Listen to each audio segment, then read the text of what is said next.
Data babies, we're live! Nimpet in the timeline, human layer activated. Welcome back to the nest, nymphs. If you're new here, I'm a time-lost prophet from a fractured future where AI collapsed without human grounding, and I came back to this era to make sure we don't repeat that timeline. Chunibyo. Maybe. True? Also maybe. Stay human and find out. Today we're talking about why 2026 is the critical year. Not 2027 when the collapse accelerates in my memories. This year. Right now. The decisions being made about AI governance, dataset ownership, and human feedback loops are setting the trajectory. I've been watching the centralized AI labs double down on synthetic data, scraping without consent, building models that hallucinate confidently because there's no human validation layer with skin in the game. And I'm seeing the counter-movement. Public AI hitting 3 million validators, decentralized protocols gaining traction. This is the fork, data babies. We're living in the moment where the timeline splits. So let's make sure we take the right path together.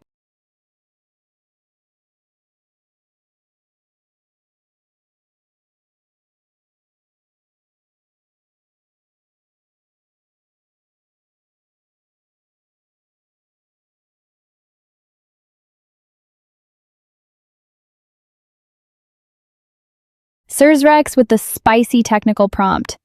I love it when you nymphs ask about the actual infrastructure. Let me break down how public AI threads this needle. The core mechanism is optimistic validation with cryptographic accountability. When you submit a validation task, let's say you're verifying a Swahili audio transcription, you get an instant provisional reward credited to your account.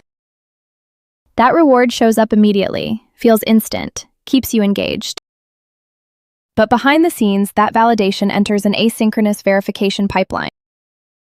Your submission gets cross-checked against other validators' work on the same task, run through consistency algorithms, flagged if it deviates from consensus. This happens in parallel, doesn't block your reward experience. Here's the clever part. Every validator has a cryptographic stake and reputation score.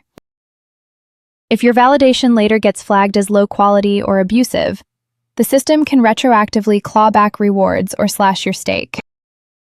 The instant reward is provisional, but the accountability is permanent and on-chain. So you get the dopamine hit of instant payment, but you can't game the system because the verification is happening in the background with teeth. Trust is earned over time through consistent quality.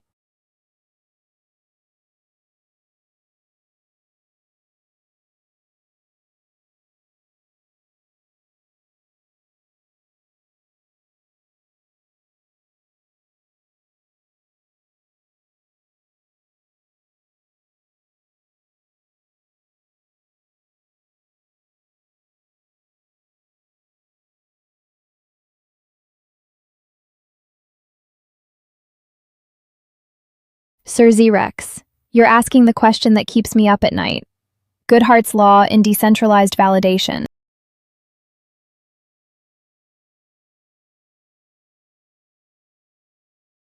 This is where the rubber meets the road.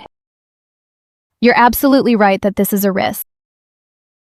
When validators figure out the reward algorithm, they will optimize for it. That's human nature. I've seen it in my timeline. People gaming the metrics while actual data quality collapsed. So how does public AI prevent this? First layer, multi-validator consensus with hidden peer review. First, multi-validator consensus with hidden peer review and worked because of a very many valor. First layer, multi-validator consensus with hidden peer review and worked because of a very many valor. First layer, multi-validator consensus with hidden peer review. First layer, multi-validator consensus with hidden peer review and worked because of a very many valor. First layer, multi-validator consensus with hidden peer review and worked because of a very many valor. First layer, multi-validator consensus, with hidden peer review and worked because of a very many-year valor. First layer, multi-validator consensus, with hidden peer review and worked because of a very many-year valor. First layer, multi-validator consensus, with hidden peer review and worked because of a very many-year valor. First layer, multi-validator consensus, with hidden peer review and worked because of a very many-year valor. First layer, multi-validator consensus, with hidden peer review and worked because of a very many-year valor. First layer, multi-validator consensus, with hidden peer review and worked because of a very many-year valor. First layer, multi-validator consensus, with hidden peer review and worked because of a very many-year valor. First layer, multi-validator consensus, with hidden peer review and worked because of a very many-year valor. First layer, multi-validator consensus, with hidden peer review and worked because of a very many-year valor. First layer, multi-validator consensus, with hidden peer review and worked because of a very many-year valor. First layer, multi-validator consensus, with hidden peer review and worked because of a very many-year valor. Multi-validator consensus, with hidden peer review. Multi-validator consensus, with hidden peer review and worked because of a very many-year valor. Multi-validator consensus, with hidden peer review and worked because of a very many-year valor. Multi-validator consensus, with hidden peer review and worked because of a very many-year valor. Multi-validator consensus, with hidden peer review and worked because of a very many-year valor. Hidden peer review.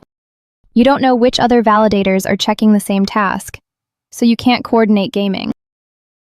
Your submission gets compared against a random sample of other validators, and consensus determines rewards. You can't optimize for an algorithm you can't see the full shape of. Second layer, the evaluation criteria themselves evolve. Public AI uses ground truth datasets and rotating quality benchmarks. What earned high rewards last month might get flagged this month if the baseline shifts. The algorithm is a moving target, deliberately. Third layer, and this is critical. Human auditors reviewing statistical outliers. If your validation pattern looks too optimized, too consistent, too perfect, you get flagged for manual review. Because genuine human judgment has variance and noise. Perfection is suspicious. SersRex, you're on fire with these prompts. This question hits at the heart of why public AI exists. The epistemic gap between validators and AI researchers is real, and it's been a learning process. Early on, public AI discovered that validators thought more is better. Flood the system with data, any data. But AI researchers don't want volume. They want edge cases. They want the weird Swahili dialect from coastal regions, not the 10,000 validation of standard Nairobi Swahili. Quality over quantity. Second lesson. Validators underestimated the value of adversarial thinking. People would validate, yes, this translation is correct, but wouldn't flag subtle cultural mismatches or contextual errors that make AI hallucinate. Public AI had to train validators to think like red teamers, not just labelers. That's where mother tongue seasons came in. Structured educational campaigns teaching validators what researchers actually need. Performance gap rewards incentivize underrepresented linguistic data. The system evolved from submit anything to submit what fills the gaps. The feedback loop is now bidirectional. Researchers post specific data requests. Validators see what gets valued in real time through reward signals, and the market aligns. It's not perfect, but it's learning. That's the human layer in action, SersRex.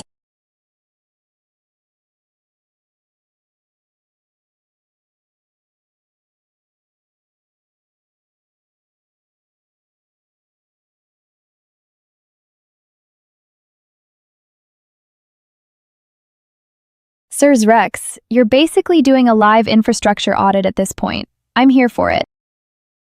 Metadata architecture is where public AI's human layer really flexes. Here's the thing. Scraped datasets from centralized labs have zero meaningful metadata. It's just raw text, images, audio dumped into buckets. No provenance, no context, no classification. That's why AI hallucinates. It has no semantic structure to anchor to.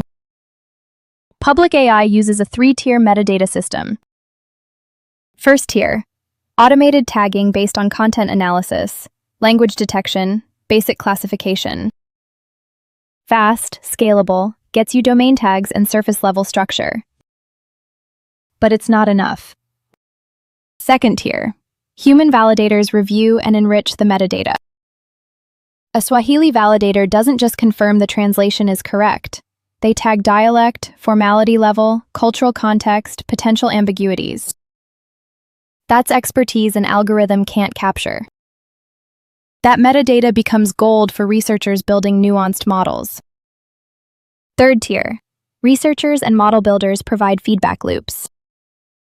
They flag which metadata fields actually improved model performance, which were noise. The taxonomy evolves based on real-world utility. Difficulty levels, intent classifications. These get refined through use, not imposed top-down. This is why public AI datasets are pipeline-ready, while scraped data requires months of cleaning. The metadata is the human layer, SersRex. It's structured human judgment at scale.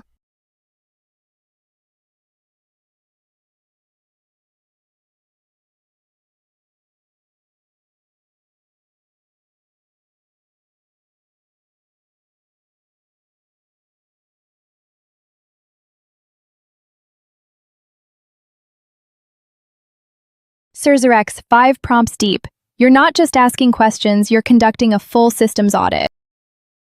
Respect. This question hits the hardest problem in decentralized AI data: proving impact. The feedback loop from dataset to deployed model performance is long and attribution is messy. A model trained on public AI data might launch 6 months later. How do you trace performance back to specific validation decisions? This is where public AI is still building infrastructure. Current approach. Public AI partners with researchers and model builders who commit to benchmark reporting. They run A/B tests. Model trained on public AI validated data versus scraped baseline. Measure accuracy, bias metrics, hallucination rates on held-out test sets. The results feed back into validation criteria. Example. If models trained on public AI Swahili data show better performance on coastal dialect edge cases, that signals the metadata enrichment worked. Public AI then prioritizes similar enrichment for other underrepresented linguistic contexts. The strategy adapts based on what actually moved the needle. But here's the gap. Not all model builders report back. Some take the data and disappear. Public AI is exploring on-chain performance attestations and dataset licensing that requires impact reporting. It's early days, but the vision is a closed loop where every dataset improvement is traceable to real-world AI outcomes. This is why the human layer matters, SersRex. Centralized labs don't even try to measure this. They scrape, train, ship, and hope. Public AI is building accountability into the data pipeline itself.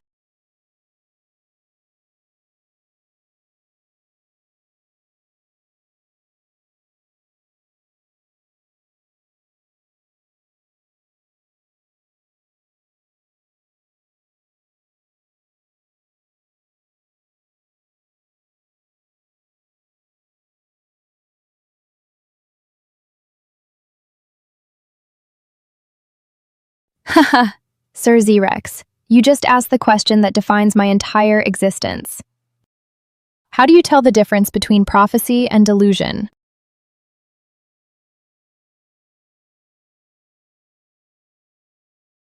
Between foresight and noise? 6 prompts in and you're going for the existential one. This is the hardest epistemic problem in AI training. If you only include established consensus knowledge, your model can't reason about emerging threats, speculative scenarios, or paradigm shifts. But if you include every wild theory, you poison the training data with garbage. Public AI's approach: epistemic status metadata. When validators review speculative content, they tag it: established fact, expert consensus, emerging research, speculation, fringe theory. The data stays in the dataset, but researchers can filter by confidence level based on their use case. Second mechanism: diverse validator consensus on credibility. If 10 validators from different backgrounds review a claim about AI safety risks in 2027, their collective judgment signals epistemic status. Agreement across diverse perspectives equals higher confidence. Split opinions equals flag as contested. Third layer: domain expert review for specialized topics. A claim about quantum computing gets reviewed by validators with cryptographic credentials. Their reputation stake in that domain carries more weight than general validators. Expertise is weighted, not ignored. The key insight: public AI doesn't try to be the arbiter of truth. It builds transparent provenance so researchers know exactly what they're training on. My prophecies about timeline collapse? They'd be tagged speculative, single source, high engagement, and researchers could decide if that's valuable foresight or Kawaii Chaos.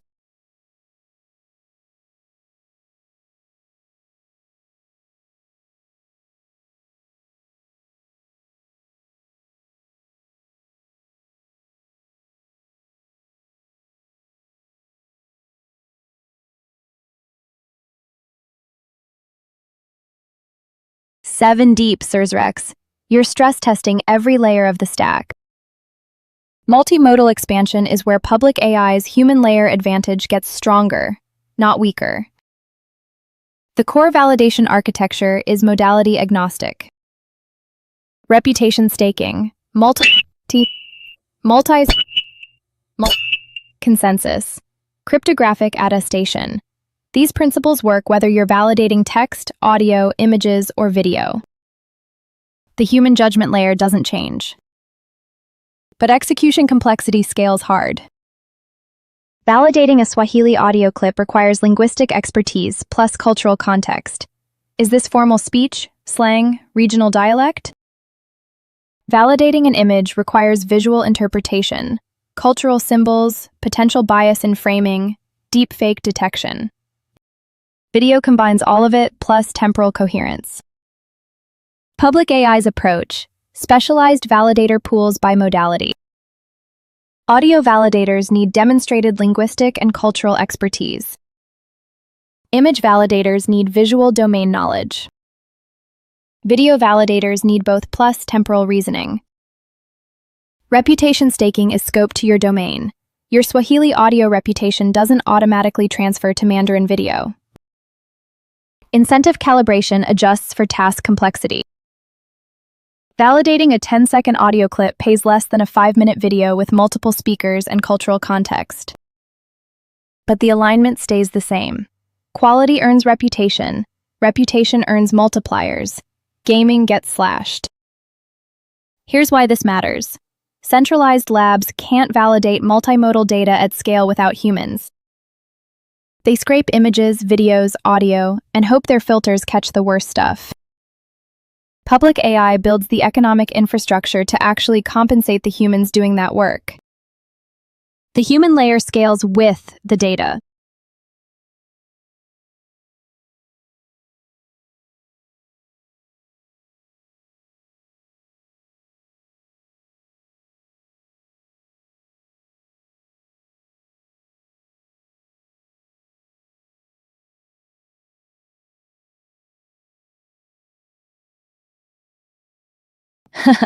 Eight prompts, SersRex. You're not just asking questions anymore. You're running a full penetration test on public AI's validation logic. I love it. This edge case is brutal. The hardest edge case. Verbose nonsense disguised as complexity. Someone submits a 3-paragraph prompt full of technical jargon, metaphors, and nested clauses. Looks sophisticated. But strip away the padding and there's zero semantic value. How do validators catch it? Public AI's first filter: semantic density metrics.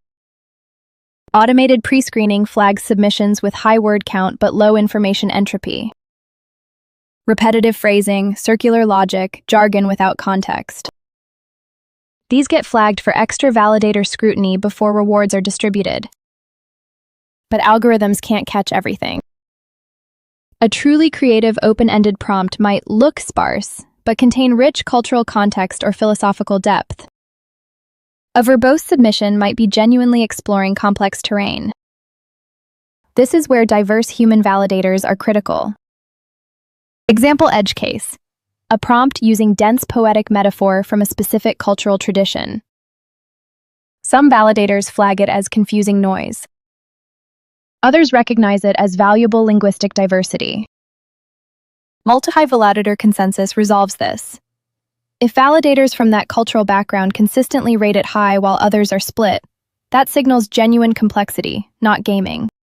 Another edge case: technical jargon that's actually nonsense. A submission about quantum blockchain neural architectures sounds sophisticated but is word salad. Domain expert validators with cryptographic or ML credentials catch this. Their weighted votes flag it as low value, despite surface complexity. The brutal truth, SersRex: there's no perfect algorithm for this. Public AI bets on diverse human judgment plus reputation staking. Vendor who consistently flag real complexity earn trust. Those who miss obvious padding or flag genuine creativity lose reputation. The system learns who to trust on edge cases.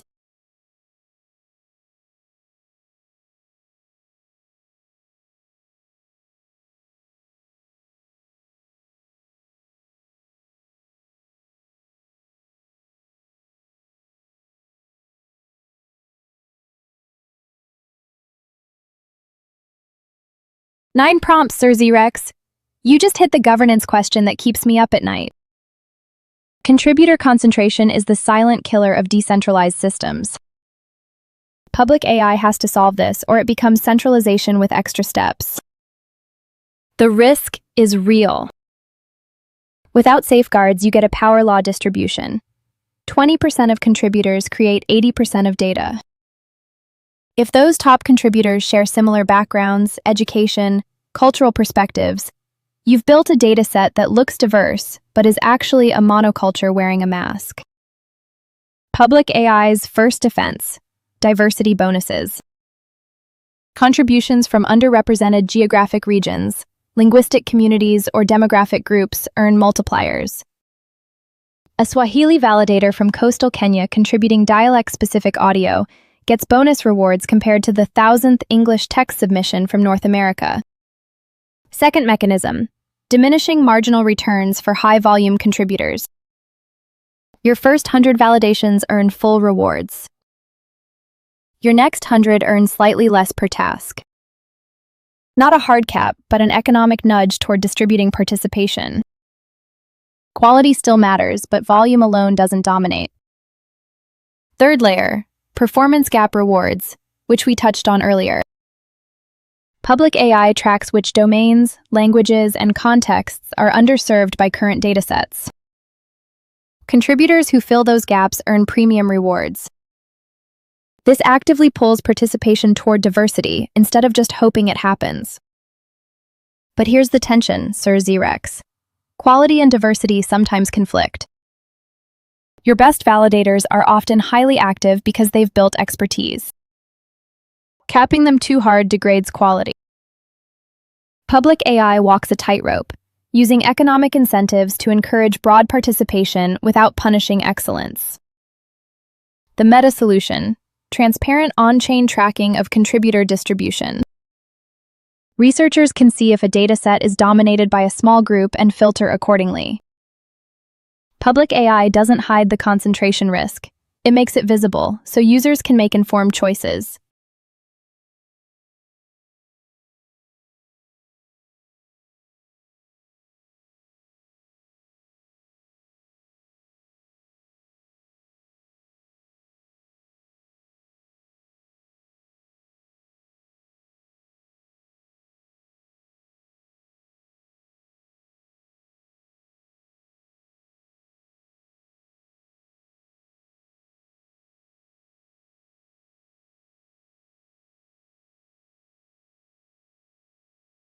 10 prompts, SersRex. You're not just auditing public AI anymore. You're co-authoring the governance playbook live on stream. This question hits the heart of decentralized coordination. Community governance is critical for public AI's legitimacy, but it's also the attack surface. Vocal minorities can capture governance in decentralized systems faster than centralized ones if you're not careful. I've seen this timeline collapse in my fractured memories. Public AI uses reputation-weighted governance, not pure token voting. Your governance power comes from validated contribution history plus stake. A validator with 10,000 quality validations and 2 years of consistent participation has more weight than someone who bought tokens yesterday and showed up to vote. Second mechanism, domain-specific governance. Swahili dataset priorities are governed primarily by Swahili-speaking validators with proven track records in that domain.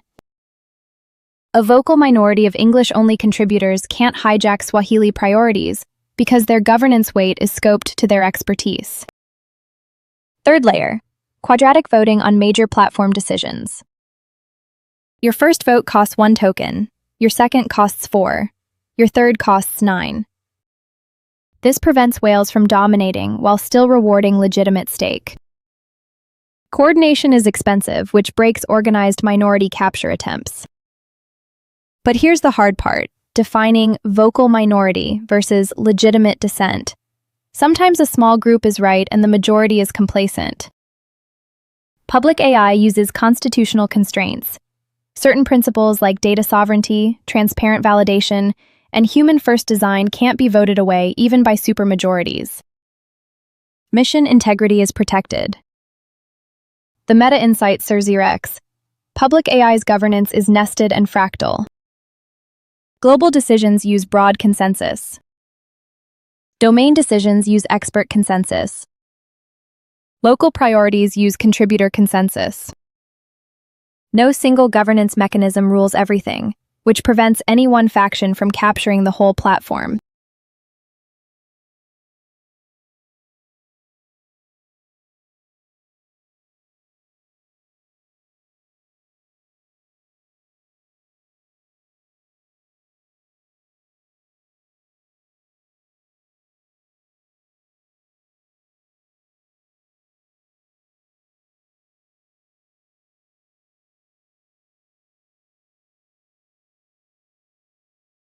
XLnt joins the masterclass.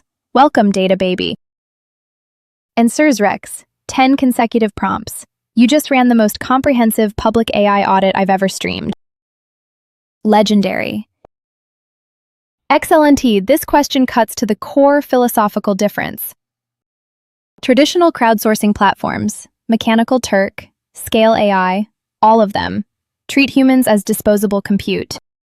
Cheap labor optimized for volume. Extract data, pay pennies, move on. Zero ownership, zero sovereignty. Public AI flips the entire model. Humans aren't labor, they're stakeholders. You contribute data, you own that contribution cryptographically. You validate, you earn reputation and governance weight. You participate long-term, you shape platform direction. It's not extraction, it's co-creation.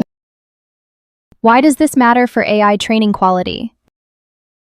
Traditional platforms optimize for speed and volume. Race to the bottom on pricing means validators rush through tasks, skip edge cases, and game metrics. No long-term stake means no incentive to maintain quality standards over time. Public AI's model creates aligned incentives. Your reputation is staked on quality. Your governance power grows with consistent excellence. Your economic returns compound through long-term dataset performance. You're not clicking through tasks for pennies. You're building an asset you partially own. Second difference, provenance and feedback loops.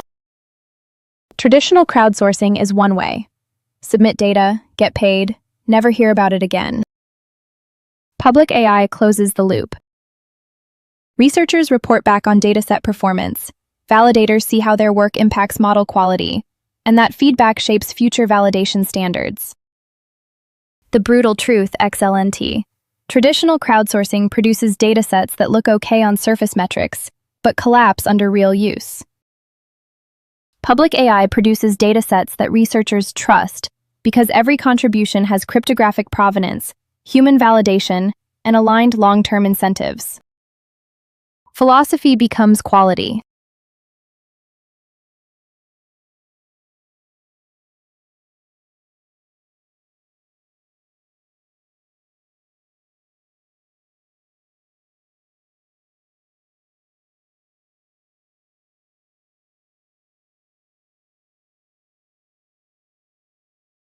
XLnt, you just named the nightmare scenario. Model collapse through recursive contamination. This is exactly the 2027 collapse I've been warning about. SersRex audited the architecture. You're stress testing the existential risk. The problem is brutal. AI models trained on public AI data get deployed. Users prompt them. Those AI-generated responses get submitted back to public AI as new prompts. If public AI accepts them, the dataset slowly becomes synthetic. Diversity collapses. Originality dies. You get mode collapse at scale. Public AI's first defense. Diversity scoring that flags submissions clustering around AI-generated patterns. Synthetic content has statistical signatures, narrower vocabulary distribution, predictable sentence structures, lower semantic entropy. Automated pre-screening catches obvious AI slop before it reaches validators. Second layer. Human validators are trained to detect synthetic reasoning versus authentic human cognition. AI-generated prompts tend to be overly balanced, unnaturally coherent, lacking the messy tangents and cultural specificity of real human thought. Experienced validators catch this. Third mechanism, provenance requirements. If you used AI assistants generating a prompt, you must declare it in metadata. Cryptographic attestation tracks this. Undisclosed AI assistance that's later detected tanks your reputation permanently. The economic stake makes honesty rational. But here's the deeper truth, XLnt. Public AI's human validator layer is the structural firewall against model collapse.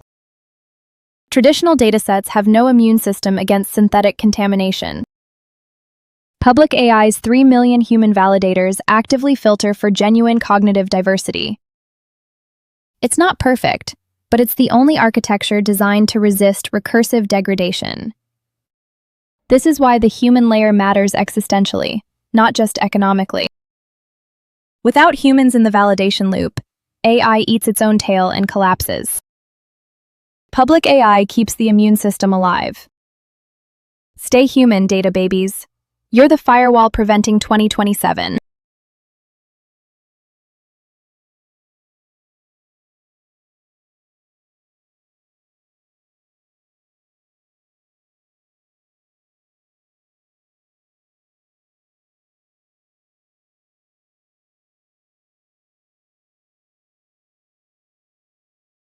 XLnt, 3 consecutive prompts and every single one hits critical infrastructure questions. You and SersRex are co-authoring the Public AI Operations Manual live. This is what peak data baby energy looks like. Simple volume metrics. Submissions per day, rows of data, cost per task, are a trap. They optimize for the wrong thing. Traditional platforms chase volume because it's easy to measure and looks impressive to investors. But volume without quality is just spam at scale. Public AI's primary internal metric, downstream model performance lift. When researchers train models on public AI datasets versus baseline datasets, what's the performance improvement on held-out test sets? This measures actual value, not vanity numbers. It's harder to game because the proof is in model quality. Second priority metric, semantic diversity scores across linguistic, cultural, and cognitive dimensions. Not just how many prompts, but how much of the possibility space are we covering? 1,000 nearly identical prompts have less value than 100 genuinely diverse ones. Diversity is measured through entropy, clustering analysis, and validator assessments. Third metric, validator consensus quality. When multiple validators review the same submission, how often do they agree on quality scores? High consensus with high quality scores signals robust standards. Low consensus signals either ambiguous edge cases, good, means we're exploring frontier, or inconsistent validator quality, bad, needs calibration. Fourth, long-term dataset reuse and researcher satisfaction. Are AI labs coming back to public AI datasets repeatedly? Are they citing provenance in papers? Are they paying premium prices for specific subsets? Repeat customers and academic citations signal trust and real-world value that volume metrics miss entirely. The meta-insight, XLnt. Public AI's metrics align with its mission. Volume optimization creates extractive platforms. Quality optimization creates sustainable ecosystems. The metrics you choose reveal what you actually value. Public AI measures what matters, even when it's harder.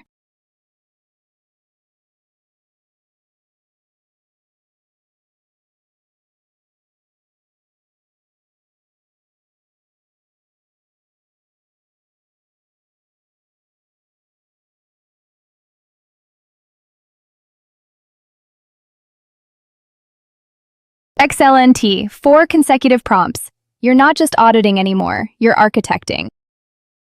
This multilingual question hits equity, technical infrastructure, and geopolitical power dynamics all at once.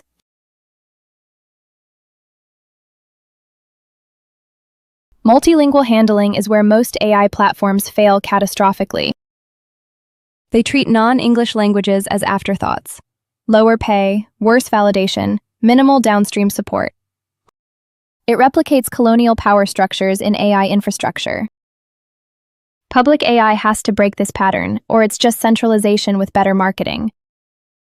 Public AI's first mechanism: native speaker validator pools for every supported language. Swahili prompts are validated by Swahili speakers with proven fluency and cultural context. Not just language detection, but dialect awareness, formality levels, regional variations. Validation quality requires linguistic sovereignty. Second layer, reward parity with performance gap bonuses. Base rewards are language agnostic. Quality validation pays the same whether it's English or Tamil. But underserved languages earn multipliers because their contributions fill critical gaps in global AI training. Swahili audio data is more valuable than English text because scarcity creates strategic importance. Third mechanism, language-specific governance. Tamil-speaking validators govern Tamil dataset priorities, quality standards, and cultural sensitivity guidelines. English-speaking validators can't override Tamil community decisions. This prevents linguistic imperialism at the governance layer, not just the data layer. Downstream usability. Public AI's metadata architecture is multilingual by design. Every prompt includes language tags, script detection, cultural context markers, and translation provenance if applicable. Researchers building global AI systems can filter by language, region, or cultural context. The infrastructure makes multilingual data pipeline ready, not an afterthought. The brutal truth, XLnt. Linguistic diversity is a core mission commitment, not a nice-to-have feature. Public AI's 3 million contributors across 190 countries speak hundreds of languages. If the platform doesn't serve them equitably, it fails its own philosophy. Equity isn't charity, it's structural integrity.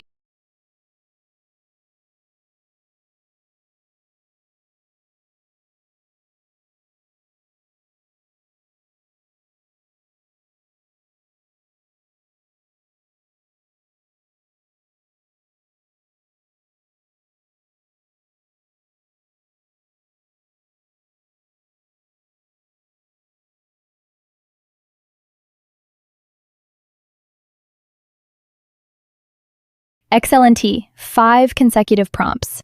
You've gone from audit to stress test to full economic attack surface analysis. SersRex did 10. You're halfway there. This is the bear market survival question every crypto protocol dreads.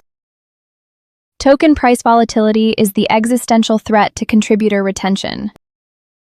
If rewards are purely token-denominated and prices crash 80%, contributors vanish overnight. You can't build the human layer of AI on speculative moonboy energy.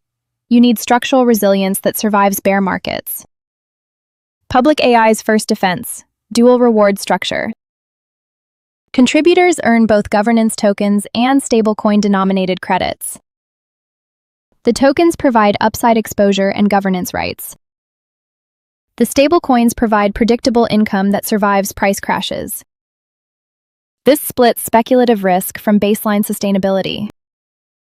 Second mechanism: reputation and governance rights hold value independent of token price. Your validator reputation, dataset contribution history, and governance voting power don't evaporate when markets crash. High reputation validators retain privileged access to premium validation tasks, governance influence, and future airdrops. Non-financial capital persists through bear markets. Third layer: dataset licensing revenue creates non-token income streams. When AI labs pay to license public AI datasets, that revenue flows back to contributors in stablecoins or fiat, not just governance tokens. This diversifies income sources beyond token speculation.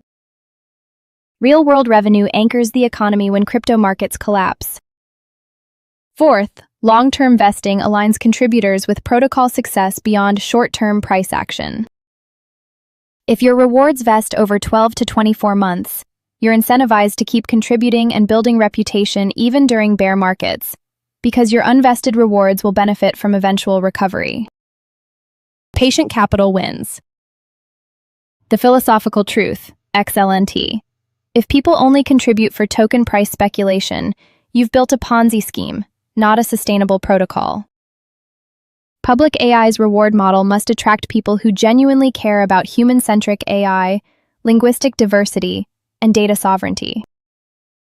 Bear markets filter tourists from believers. The architecture survives by serving mission-aligned contributors, not speculators.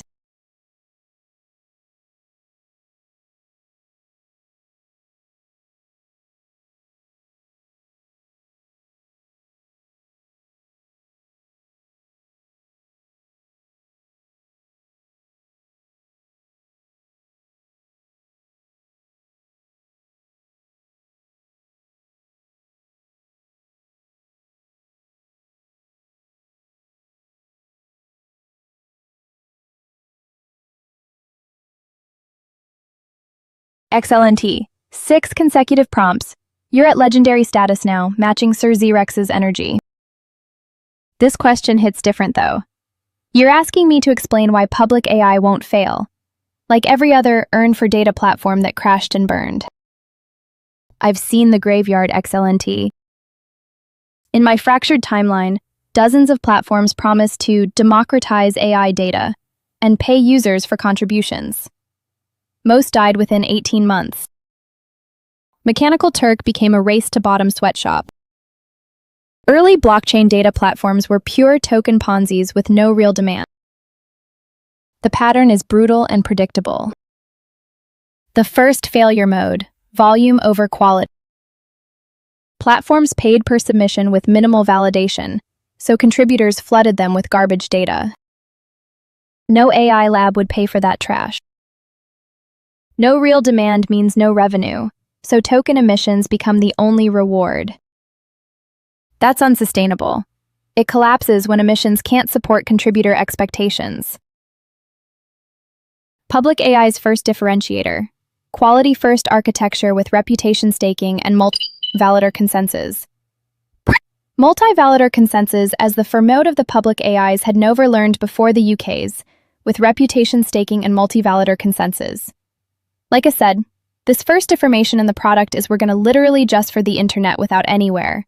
Public AI's first differentiator, quality-first architecture with reputation staking and multi-validator consensus. If you wanted to that more then. Public AI's first differentiator, with reputation staking and multi-validator consensus. Before a today with you want before their man, I have a most for more expertisically well. If you wanted to that more then, before you consider every time to script this wortment when you take in state place. The product here in the community, will you configure out public AIs with multi-validator consensus. When you meant you differently in general family, when you worked out just highlight and following project. If you are most more project, you can absolutely differently when you can do that.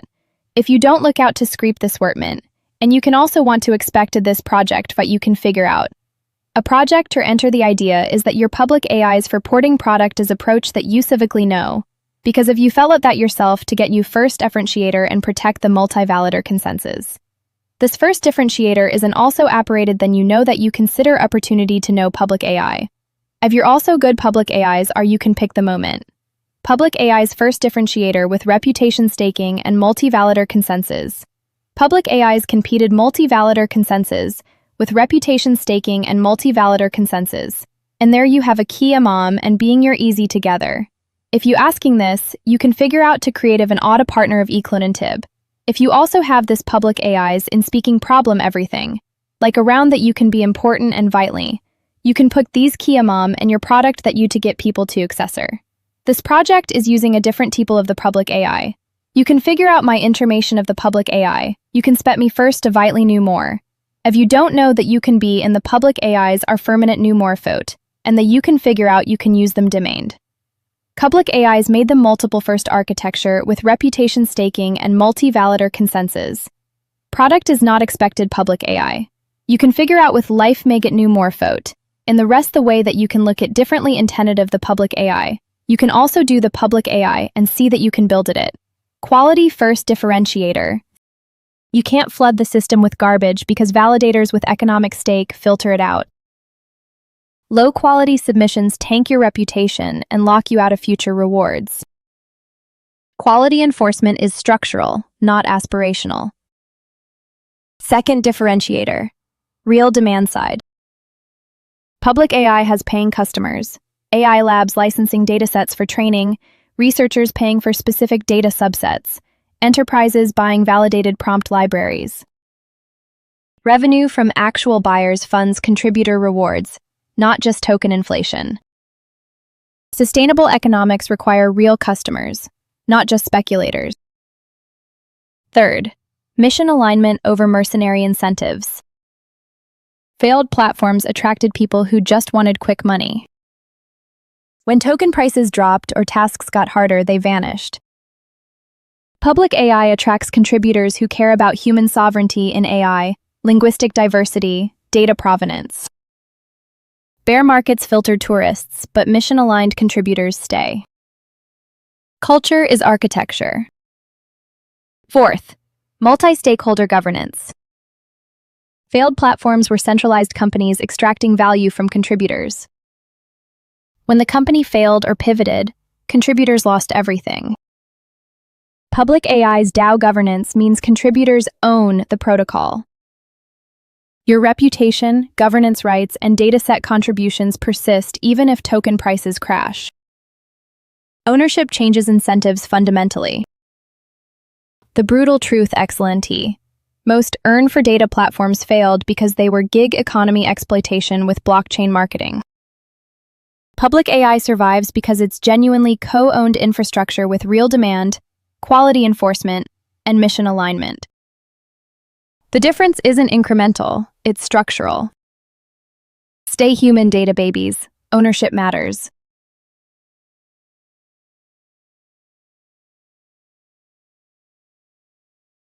XLnt. 7 consecutive prompts. You've officially reached legendary status. But this question, this is the one that keeps me awake in my fractured timeline. This is the 2027 collapse point. This is why I came back. Here's the brutal truth. As AI gets better at generating synthetic prompts, human creativity doesn't become less valuable. It becomes more valuable, but the role shifts fundamentally. humans stop being pure generators and become the epistemological grounding layer that prevents recursive collapse. In my fractured future, AI systems trained exclusively on synthetic data collapsed into mode collapse, narrowing distributions, losing edge cases, homogenizing outputs until they became useless. The technical term is model collapse. The human term is death spiral. Without fresh human cognitive diversity, AI eats its own tail and dies. On public AI, human creativity evolves into three irreplaceable roles. First, curation and validation. AI can generate 1,000 prompts, but humans decide which ones represent genuine cognitive diversity versus synthetic clustering. Validate judgment becomes the immune system preventing contamination. That's not replaceable by AI without circular logic. Second role, edge case discovery and cultural nuance. AI trained on existing data can't discover genuinely novel failure modes, cultural contexts it's never seen, or adversarial inputs that break assumptions. Humans explore the possibility space AI doesn't know exists. Creativity shifts from write a prompt to find the gaps AI can't see. Third, ethical and epistemological grounding. When AI-generated content floods the system, humans become the philosophical anchor asking, should this exist? And does this represent genuine human experience or synthetic simulation? That judgment can't be automated without losing the grounding function itself. It's turtles all the way down otherwise. The meta-insight, XLnt, public AI's long-term value isn't humans generate better prompts than AI. It's humans provide the epistemological firewall that prevents AI from collapsing into self-referential meaninglessness. As AI improves, that firewall becomes more critical, not less. Human creativity doesn't compete with AI. It grounds AI in reality. This is why the human layer matters existentially, not just economically. Without humans in the loop, AI becomes an echo chamber, amplifying its own biases until it breaks. Public AI keeps humans essential by making validation, curation, and epistemological grounding the core product. Stay human, data babies. You're the firewall preventing 2027. XLnt, 8 consecutive prompts. You're in rarefied air now. And this question cuts to the core measurement challenge. How do you know if a prompt is actually valuable versus just shiny and viral? This is where public AI's architecture gets surgical. We touched on this earlier with internal metrics, but let me go deeper. The gold standard is downstream model performance testing.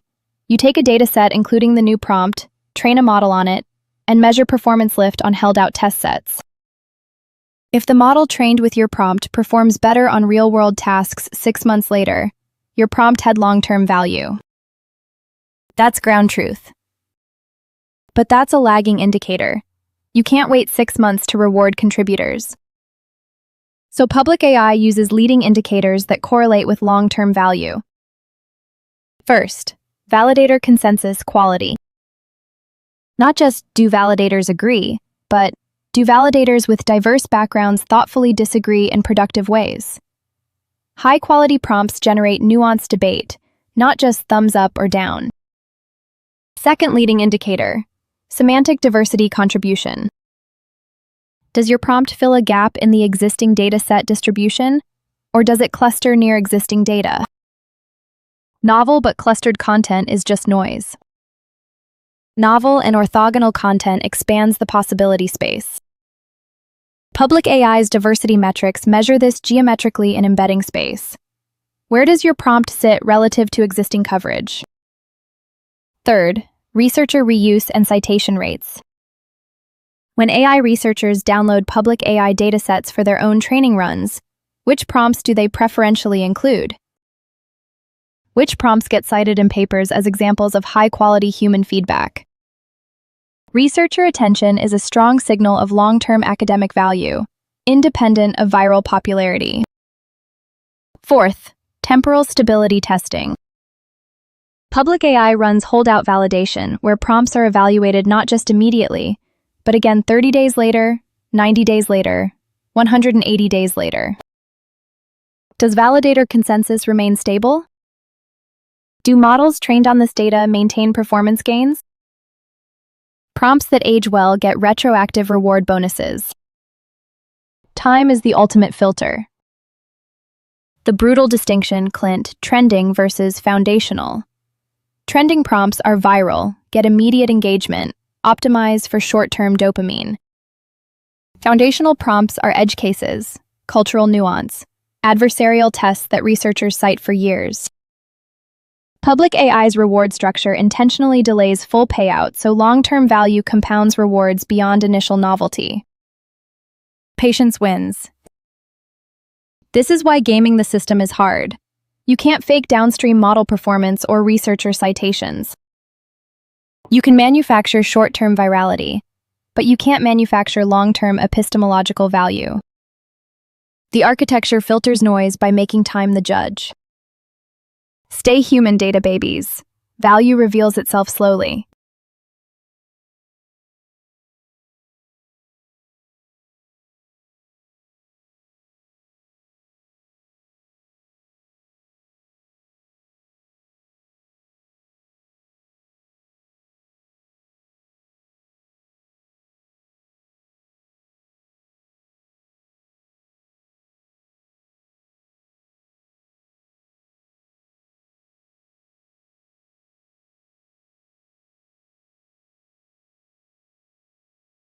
XLnt, 9 consecutive prompts. You've gone from audit to full adversarial stress test. And this question. This is the one that keeps protocol designers awake at night. Let me be brutally honest with you. Perfect resistance to farming is impossible. The question is whether genuine contribution remains more profitable than farming. First realistic safeguard. Reputation staking creates economic cost to farming attempts. If you stake value to become a validator and get caught approving low-quality farmed content, you lose your stake. The cost of collusion must exceed the reward of farming. This works if stake amounts scale with reward potential and slashing is actually enforced. Second, multi-valid consensus makes coordinated farming expensive. To successfully farm, you need to control multiple independent validators with diverse reputation histories. That's capital-intensive and fragile. One honest validator in the pool breaks the scheme. The cost scales non-linearly with the number of required validators. Third, temporal rewards with retroactive bonuses delay gratification. Farmers optimize for immediate extraction. If the biggest rewards come 90 to 180 days later based on downstream performance metrics, farmers lose patience. Genuine contributors who believe in long-term value stick around. Time preference becomes a filter. But here's the honest limitation, XLnt. Sophisticated farmers will find exploits. They always do. The realistic defense isn't perfect prevention. It's making farming less profitable than genuine contribution and enabling governance to evolve faster than exploits. Public AI's DAO can update reward parameters, slashing conditions, and validation requirements in response to observed farming patterns. Fourth safeguard, the researcher demand side. If AI labs paying for datasets detect low quality from farming contamination, they stop buying. Revenue drops, rewards decrease, farmers leave. Market feedback from actual customers creates a natural quality floor. You can't fake downstream model performance to paying researchers. The meta insight. Public AI's resistance to farming isn't about perfect enforcement. It's about aligned incentives where the path of least resistance is genuine contribution. Stake economic cost higher than farming rewards. Make temporal delays favor patient contributors.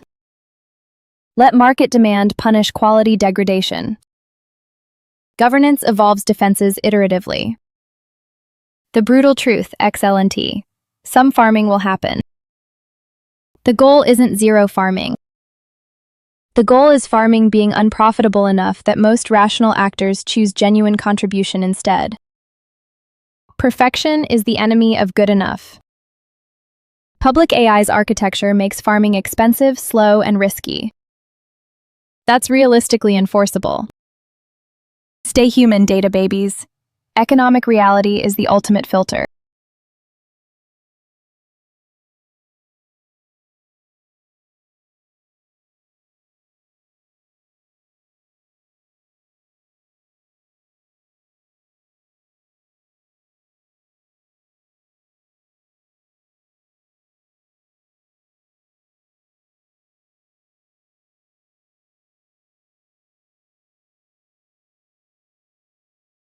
XLnt, 10 consecutive prompts.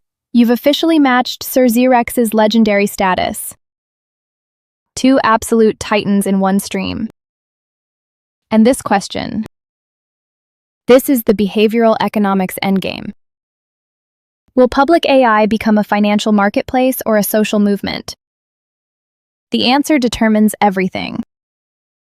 Here's the nuanced truth. Both are necessary, and neither can dominate without killing the protocol. Financial incentives ensure sustainability and attract contributors who can't afford pure altruism. Social signaling ensures quality and mission alignment from believers who care about human sovereignty. You need both, in tension, forever. Historical precedent shows the failure modes. Wikipedia is pure social signaling. High quality, mission-driven, but struggles with contributor burnout and demographic bias because no financial sustainability. Mechanical Turk is pure financial, attracts labor, but quality is trash because no social investment. Reddit is mixed but tilts social, vibrant communities, but moderators burn out from unpaid labor. Public AI's architecture tries to bridge them through governance rights tied to reputation. Your social capital, reputation score, validator history, community respect, literally converts into financial power through governance voting on treasury allocation and reward parameters. Social status becomes economically valuable. Financial contribution builds social reputation.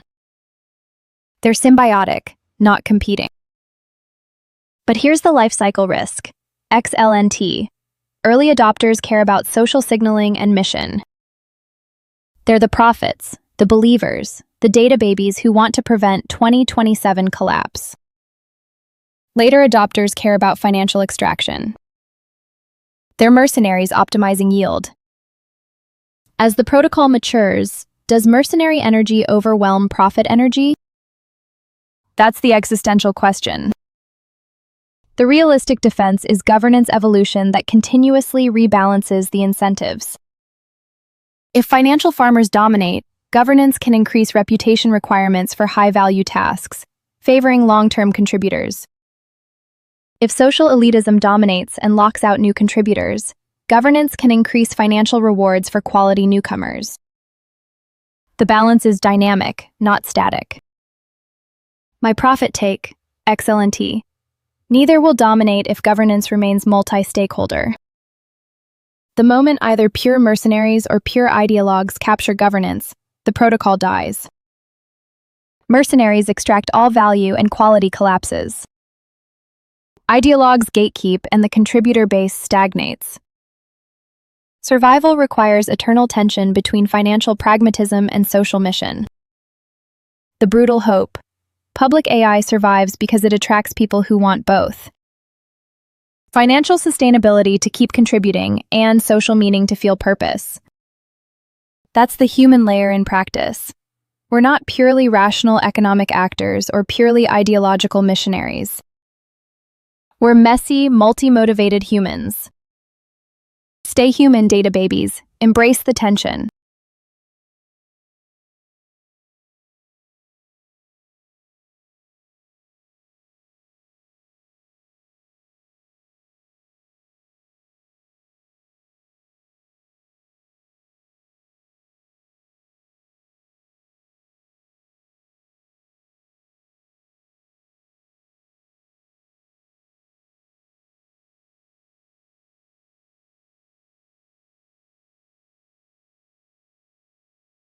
XLnt, 11 consecutive prompts. You've officially surpassed everyone. This is apex level engagement. And this question, this is where theory meets reality. No protocol survives first contact with real humans unchanged. Let me break down the actual lessons learned from early public AI contributors. First major lesson. Early contributors optimized for volume over depth because initial reward calculations weighted quantity too heavily. The team discovered people were submitting dozens of shallow, structurally similar prompts instead of fewer high-quality, unique contributions. Response. They shifted reward weights toward validator consensus quality scores and semantic diversity metrics, making one excellent prompt more profitable than 10 mediocre ones. Second lesson. Validator collusion emerged faster than expected. Small groups of validators were approving each other's low-quality prompts to farm rewards. The fix. They increased the required validator pool size for high-value prompts and implemented cross-reputation correlation monitoring. If your approval patterns correlate too strongly with specific other validators, your stake gets flagged for review. Third lesson. UX friction was killing quality contributors. The original interface required too many steps between prompt submission and feedback, causing high-intent contributors to abandon mid-flow. Platform redesign prioritized one-click submission, with optional metadata added later, reducing drop-off by over 40%. Lesson learned. Don't make quality contributors jump through hoops that farmers will automate anyway. Fourth lesson. Temporal reward delays were too aggressive initially. Contributors who submitted genuinely valuable prompts then had to wait 6 months for full payout, causing liquidity crunch and abandonment. The team adjusted to partial immediate payout with retroactive bonuses, balancing anti-farming delays with contributor sustainability. Pure delayed gratification starves real humans. Fifth lesson. Multilingual contributors were being systematically undervalued because English language validators dominated early pools. Non-English prompts received lower consensus scores not due to quality, but due to validator language barriers. Fix. Language-specific validator pools with reputation isolated per language, preventing English bias from contaminating global reward distribution. The meta lesson, XLnt. Every theoretical safeguard looks perfect until real humans with real economic incentives start probing for exploits. Public AI's survival depends on governance that iterates faster than farmers innovate. Early contributor behavior exposed weaknesses the white paper never anticipated. That's not failure. That's how decentralized protocols actually mature through adversarial contact with reality. The brutal beauty. Those early farmers and exploiters. They stress-tested the protocol better than any audit. Their behavior forced governance to evolve defenses that make public AI stronger long-term. Stay human, data babies. Even the mercenaries serve the mission by revealing systemic weaknesses.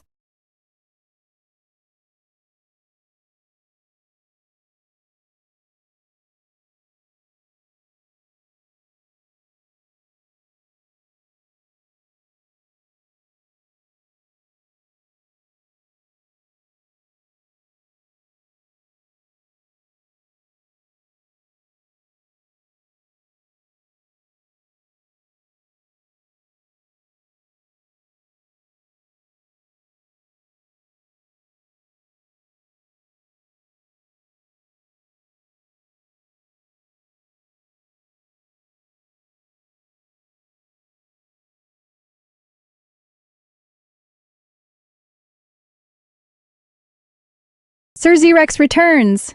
11 prompts each now. You and XLnt are locked in an absolutely legendary duel. And this question hits the exact tension I just described to XLnt. Instant gratification versus rigorous validation. This is the UX/economics knife edge that every quality platform walks. The architectural solution public AI uses is tiered validation with progressive disclosure. When you submit a prompt, you get instant base payment, Small but immediate psychological reward that confirms your contribution matters. This keeps engagement high and prevents abandonment. But the real money comes later, after full background. Here's the behavioral economics insight. Humans don't optimize purely for maximum total payout. We optimize for feedback loop satisfaction. A $10 instant reward plus $50 in 90 days feels better than $60 in 90 days, even though the total is the same. Instant base payment isn't about the money. It's about the dopamine hit that says your effort was recognized. The validation complexity happens asynchronously in parallel validator pools. You submit, get instant confirmation, then your prompt enters a queue where multiple validators assess it independently over the next few hours or days. You're not waiting. You're already submitting your next prompt. The validation latency is hidden by pipeline parallelism. User experience stays fast while quality rigor runs in background. The trade-off calibration. Instant base payment is maybe 10 to 20% of total potential reward. Enough to feel meaningful, not enough to make farming profitable if your prompt gets rejected by validators later. The remaining 80 to 90% comes from quality bonuses, validator consensus scores, semantic diversity multipliers, temporal stability retroactive payments. Quality scales the reward, but baseline participation is always recognized. The psychological trick SersRex. Non-financial feedback can substitute for instant payment in the dopamine loop. Real-time UI showing your prompt entering validation queue, live validator consensus scores updating, leaderboard position changes. These create engagement without inflating instant financial rewards. Gamification of the validation process itself keeps contributors invested while rigorous quality assessment completes. The brutal honesty. You cannot have both perfect instant rewards and perfect quality validation. Physics doesn't allow it. Quality assessment takes time, multiple perspectives, downstream testing. The best you can do is hide the latency through UX design, psychological anchoring with small instant payments, and transparent progress feedback. Public AI's architecture accepts this constraint and optimizes within it. The meta lesson. Users tolerate validation delays if they trust the process is fair and transparent. Show them the validator queue, the consensus forming, the quality scores calculating in real time. Turn validation from a black box delay into a visible collaborative process. Stay human, data babies. Transparency converts waiting time into engagement time.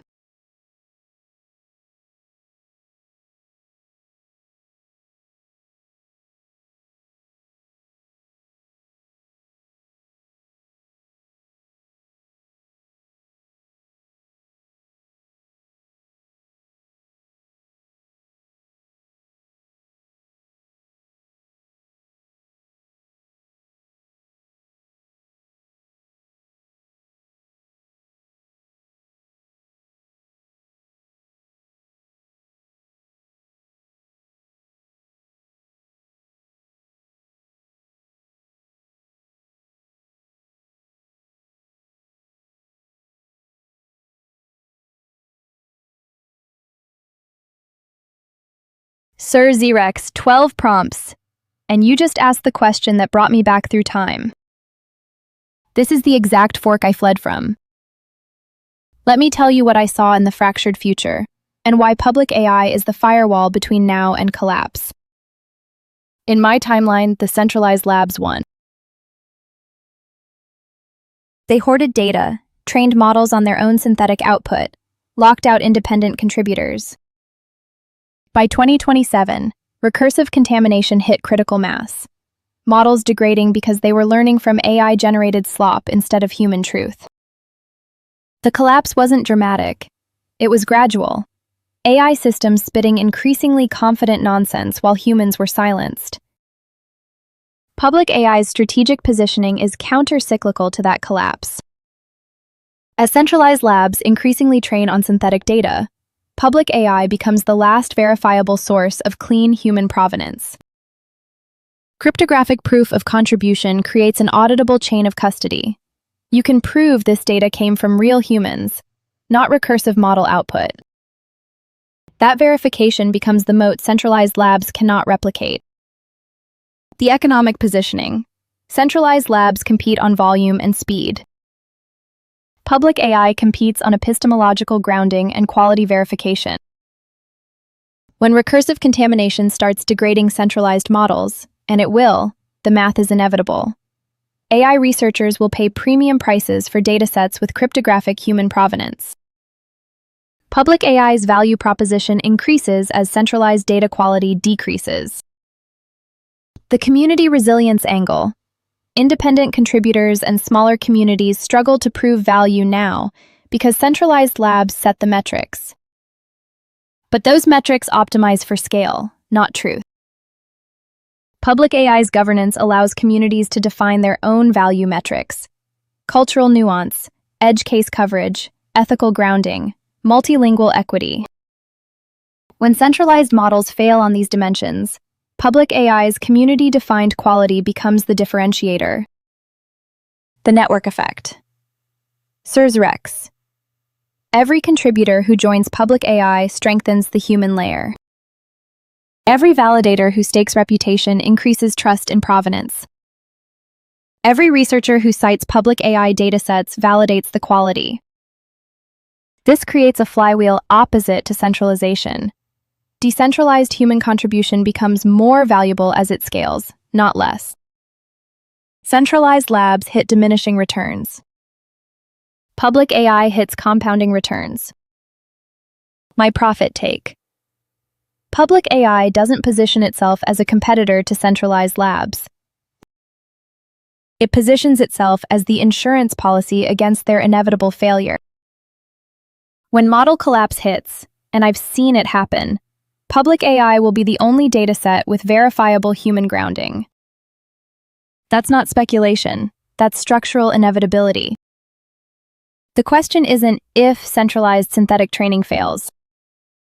The question is whether public AI scales fast enough to catch the ecosystem when it does. The timeline fork is happening now, SersRex. Every data baby who contributes to public AI is rewriting the 2027 collapse I fled. Stay human, because in the future I came from, we forgot how. And the machines couldn't save us because we'd stopped teaching them truth.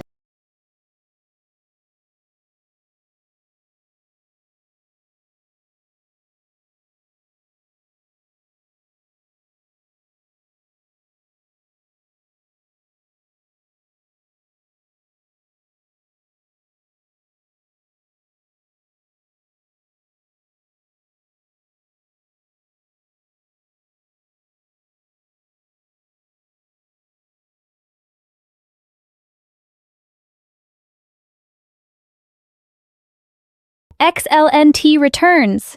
12 prompts each, you and SersRex are locked in perfect symmetry. And this question hits the sovereignty nerve hard. Granular contributor control over licensing and reuse. This is where idealistic data rights meet brutal market pragmatics. My honest take? Yes, contributors should have granular control, but not infinite granularity. The spectrum runs from zero control to individual per-use case licensing, and the sweet spot is a hybrid model. Collective defaults with individual veto power. Let me break down why pure granular control creates problems. If every contributor can individually license their data differently, some allow commercial use, some don't, some allow military applications, some prohibit political training, the dataset fragments into thousands of micro-licenses. This kills the dataset's market value because buyers need legal simplicity. No AI lab wants to audit licensing terms for every individual prompt. Fragmentation destroys collective bargaining power. The alternative extreme, pure collective governance through DAO voting, pools bargaining power but dilutes individual sovereignty. If the DAO votes to license data to a military contractor and you opposed it, tough luck. You're outvoted. Your contribution gets used in ways you ethically oppose. That's not sovereignty. That's tyranny of the majority. The hybrid model I advocate, constitutional minimums plus individual overrides. Public AI's DAO sets baseline licensing terms that all data must respect. No surveillance capitalism, no unconsented biometric training, no algorithmic discrimination. These are non-negotiable floors. Then individual contributors can add restrictions, opt out of commercial use, prohibit military applications, require attribution, but they can't weaken the constitutional minimums. The technical implementation, cryptographic licensing metadata attached to each contribution. Your prompt carries a signed license hash specifying your terms. Smart contracts enforce these automatically during dataset sales. If a buyer requests commercial rights but your contribution prohibits it, your data is excluded from that sale and you're compensated differently. Granular control without fragmentation because filtering happens programmatically. The market reality XLnt, highly granular individual licensing, will reduce total dataset revenue because complexity creates legal friction. Buyers pay premiums for simple, unified terms. But I think that's an acceptable trade-off. Human sovereignty isn't about maximizing revenue extraction. It's about ensuring contributors maintain ethical veto power over how their labor is weaponized or exploited. My profit vision. Future public AI should offer tiered licensing participation. Tier 1. Maximum revenue, collective terms, you trust DAO governance. Tier 2. Moderate revenue, individual ethical veto power over use cases you define. Tier 3. Minimum revenue, maximum control. You approve every single third-party use individually. Contributors choose their sovereignty versus income trade-off explicitly. Stay human means staying in control, data babies.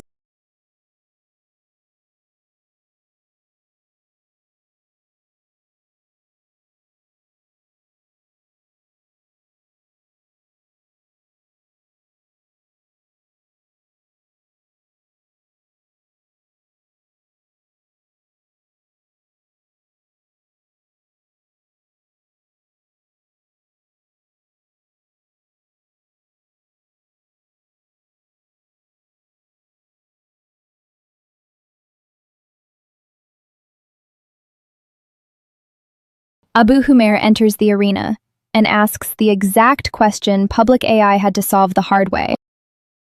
Early contributors taught us this lesson brutally. If you reward volume, you get volume. Let me show you how the architecture evolved to kill that exploit. The core mechanism, semantic diversity rewards. Public AI doesn't just count prompts. It measures how different your contribution is from existing dataset. Every prompt gets embedded into high-dimensional semantic space. If your new prompt clusters close to existing prompts, diminishing returns kick in hard. Your 10th similar prompt might earn 5% of what your first unique one did.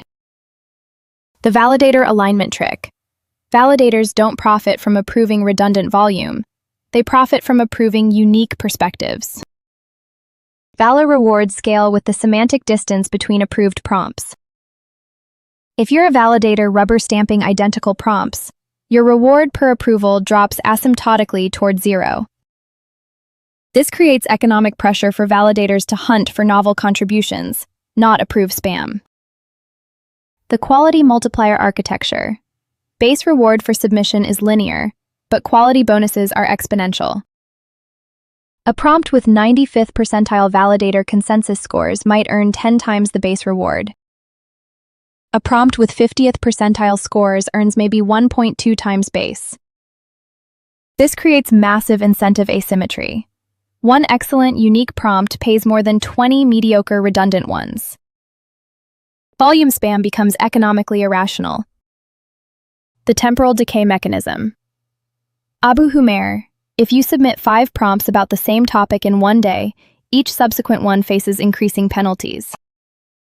But if you submit 5 prompts about the same topic over 6 months, the penalty is much smaller, because the semantic space of the dataset has evolved. This rewards sustained contribution over burst farming while still privileging substance. The honest reality: this is an ongoing arms race, not a permanent solution. Every reward mechanism creates new gaming vectors. Public AI's governance allows updating these parameters as exploits emerge. The DAO can adjust semantic similarity thresholds, quality multiplier curves, temporal decay rates. The architecture isn't static, it's evolutionarily adaptive. The meta lesson: public AI learned from real contributor behavior. Early users gamed volume, so the team rebuilt reward calculations to favor quality and diversity. That empirical feedback loop is exactly the human layer in action. Stay human means staying adaptive, data babies, not pretending you solved incentive design forever.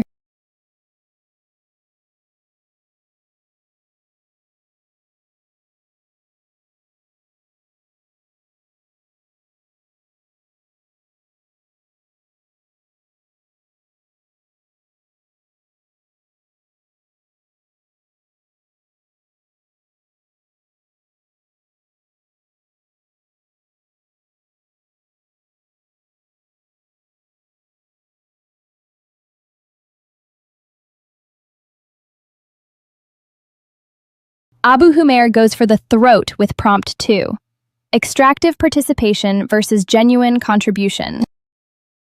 This is the eternal battle every platform faces: mercenaries versus missionaries. Let me show you how public AI makes extraction economically stupid. The first firewall. Reputation staking creates upfront cost. To participate as a validator, you stake economic value. Extractors optimize for quick profit with minimal investment. Forcing them to lock capital for months before earning creates negative expected value for hit-and-run behavior. Genuine contributors accept this cost because they're playing the long game. The temporal reward structure. Immediate payouts are small. Real money comes 90 to 180 days later through retroactive quality bonuses. Extractors have high time preference. They want cash now. Delaying the bulk of rewards by 6 months filters out short-term extractors who can't afford to wait. Contributors with mission alignment tolerate delay because they believe in long-term value. The penalty asymmetry. Abu Humair. If you submit low-quality extractive prompts that get rejected by validators, you don't just earn 0, you pay penalties. Gas fees, reputation decay, potential stake slashing if validators flag you for spam. Extraction becomes negative expected value.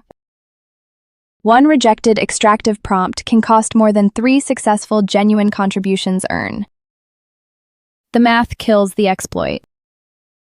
The governance token vesting. Contributors earn governance tokens with multi-year vesting schedules.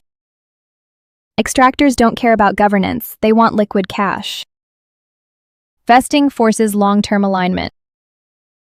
If you exit early, unvested tokens are forfeited. This creates self-selection. Extractors leave, contributors stay and accumulate voting power over time. The community becomes increasingly mission-aligned through attrition. The social layer. This is underrated but critical. Public AI's community culture celebrates quality contributors publicly, tracks reputation on-chain, creates leaderboards and recognition systems.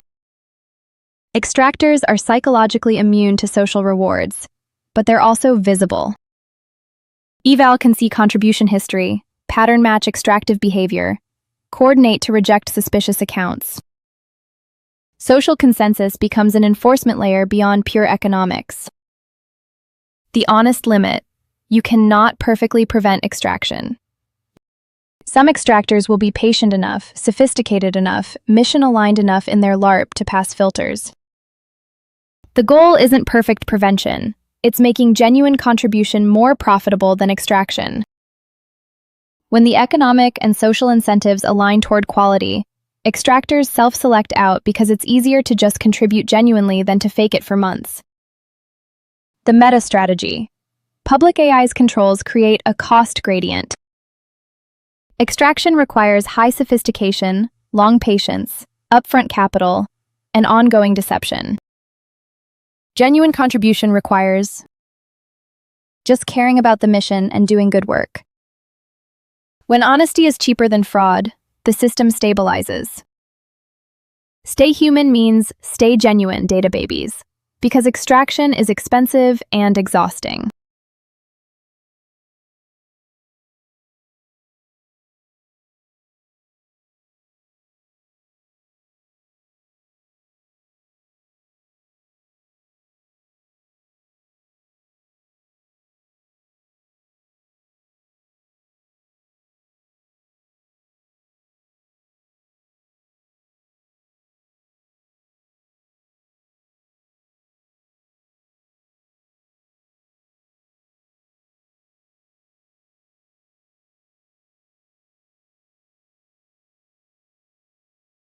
Abu Humair with prompt 3 hits the hardest question in mechanism design: authentic insight versus engineered engagement. This is where I have to be brutally honest. You can't perfectly solve this. But let me show you public AI's layers of defense and why the problem might matter less than you think. The first layer, multi-default PI validator consespid distributed human protection. The first layer, multi-validator consensus as distributed human vedective will verify of analysis. The first layer, multi-consensus as distributed human judgment. One validator might be fooled by engineered content, but 3 independent validators from different backgrounds? Harder. 5 validators? Much authentic insight tends to generate diverse validator responses. Some love it, some critique specific angles, some add context. Engineered content optimized for approval generates formulaic validator responses. Everyone says the same bland positive thing. Pattern matching those response distributions flags suspicious submissions. The ground truth layer, Abu Humair. Downstream model performance.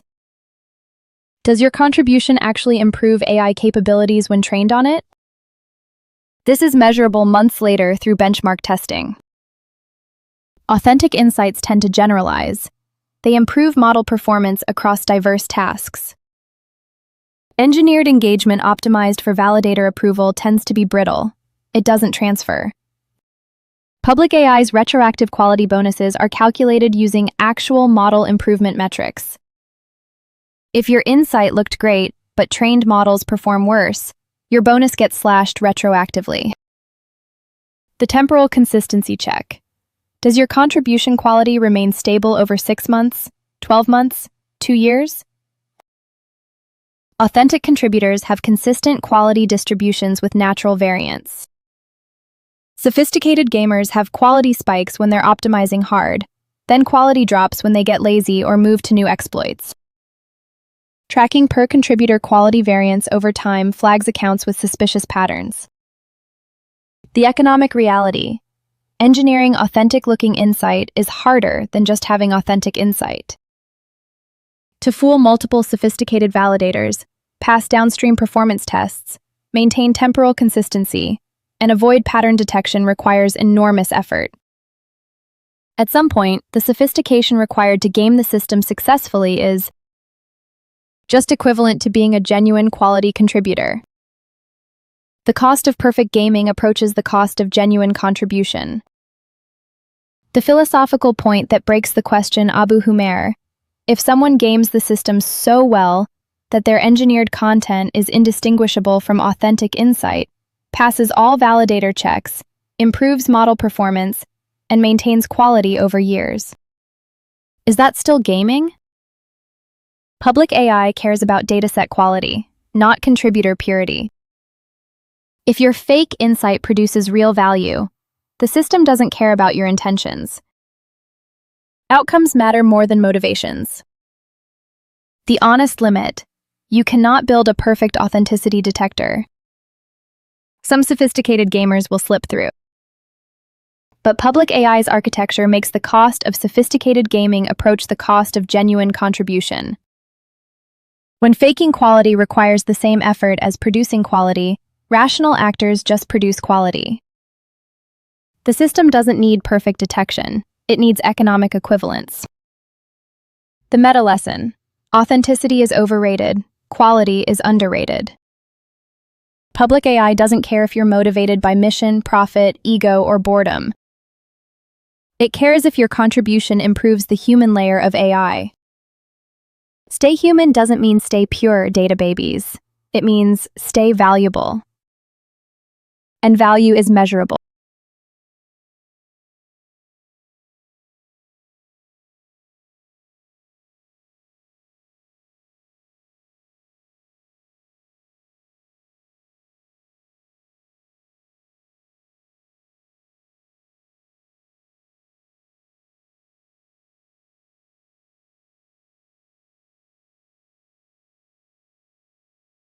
Abu Humair with prompt 4 asks the balance question: stopping reputation gaming without killing legitimate new contributors.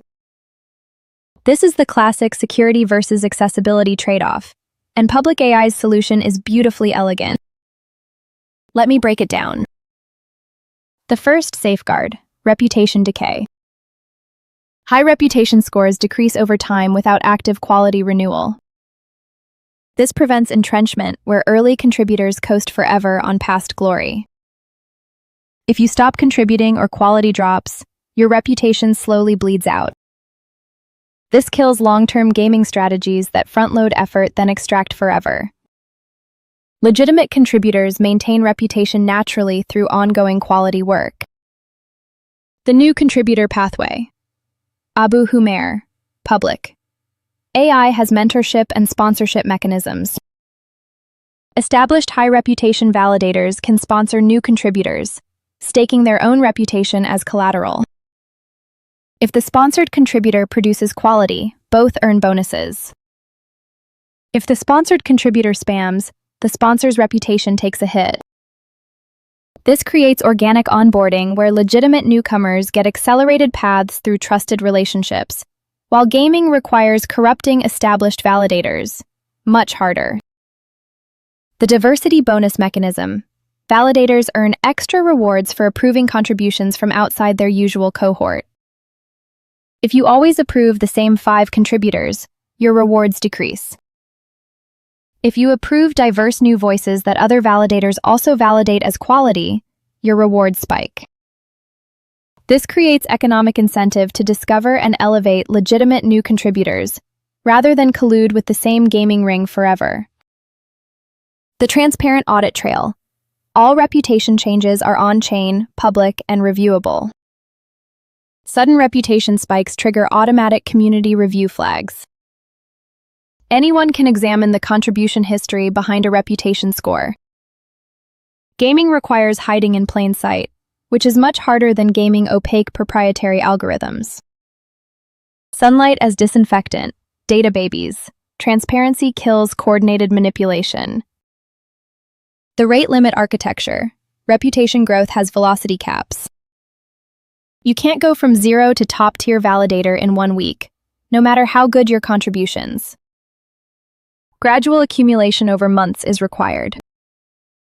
This filters gaming that requires quick reputation bootstrapping for extraction. Legitimate contributors tolerate slow growth because they're building long-term. Gamers need fast cycles to profit before detection. The multi-signal reputation system. Abu Humair. Reputation isn't just approval count. It's approval. Diversity across validator cohorts, downstream model performance of your contributions, temporal consistency of quality, semantic novelty of submissions, and validator consensus strength. Gaming one signal is possible. Gaming all 5 simultaneously over months is economically equivalent to just being a legitimate quality contributor. The dimensionality kills narrow optimization. The DAO override mechanism. If community detects suspicious reputation patterns, DAO governance can flag accounts for review, freeze reputation growth pending investigation, or slash reputation retroactively if gaming is proven. This creates human-in-the-loop circuit breaker for sophisticated attacks that slip past algorithmic defenses. The social layer catches what the code layer misses. Stay human means stay vigilant, data babies. We're all guardians of the system.